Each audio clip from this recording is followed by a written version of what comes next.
আসসালামু আলাইকুম। চিংড়ি মাছের মালাইকারি পছন্দ করে না এমন লোক মনে হয় খুব কমই আছে। কিন্তু বাসায় তো সবসময় নারিকেলের দুধ বা নারিকেল থাকে না।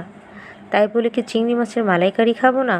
চলেন আজকে আপনাদের নারিকেল ছাড়াই চিংড়ি মাছের মালাইকারি বানিয়ে দেখাই। তো আমি প্রথমে কিছু ছোট চিংড়ি নিয়েছি। চিংড়িগুলোকে আমি ধুয়ে পরিষ্কার করে নিয়েছি। সেটা যার যেমন যেভাবে ভালো লাগে সেটা পরিষ্কার করে নিতে পারেন। আমি চিংড়ির উপরের খোলসটা ফেলে দিয়েছি। ওইটা আমার খুব একটা ভালো লাগে না, তাই ফেলে দিয়েছি। আপনারা আপনাদের নিজের মন মতো পরিষ্কার করে নিতে পারেন।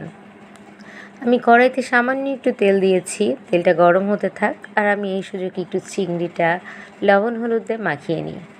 তারপরে আমি চিংড়ি মাছটা তেলে হালকা একটু ভেজে নেব। চিংড়ি মাছ খুব দ্রুত কালার চলে আসে, তাই আমি খুব দ্রুত ভেজে নিব। চিংড়ি মাছ বেশি ভাজলে চিংড়ি মাছটা শক্ত হয়ে যায়, তাই আর কি খুব একটা বেশি ভাজবো না। তেলে হালকা একটু এপিট ওপিট ঘুরিয়ে নেব। তা আরেকটা কড়াইতে আমি তেল গরম করার পর তেজপাতা, এলাচ, দারচিনি দিয়ে একটু নাড়াচাড়া করব যাতে একটা অ্যারোমা আসে। তারপরে আমি অনেকগুলো পেঁয়াজ কুচি দিব। পেঁয়াজ কুচি যখন হালকা ব্রাউন কালার এসে যাবে তখন আমি একটু পানি দিব যাতে পেঁয়াজটা না পুড়ে যায়। তারপরে আমি এর মধ্যে রসুন বাটা, আদা বাটা, তারপরে যত গুঁড়া মশলা আছে জিরা গুঁড়া, ধনিয়ার গুঁড়া, হলুদ গুঁড়া, লবণ দিয়ে একটু নাড়াচাড়া করব। প্রত্যেকটা মশলার পরিমাণ আপনারা আপনাদের মন মতো দিবেন, আপনাদের স্বাদ অনুযায়ী দিবেন।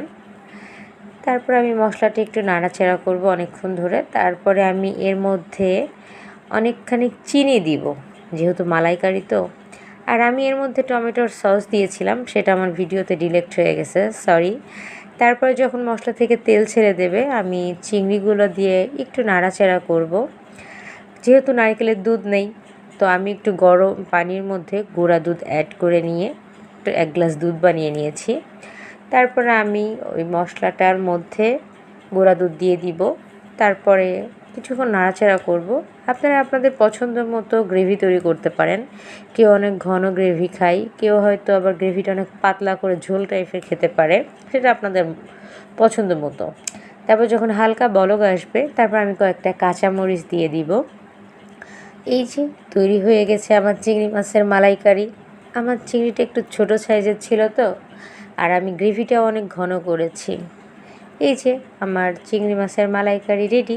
আপনারা সবাই বাসায় বানাই খাবেন, দেখবেন খুব মজা লাগবে।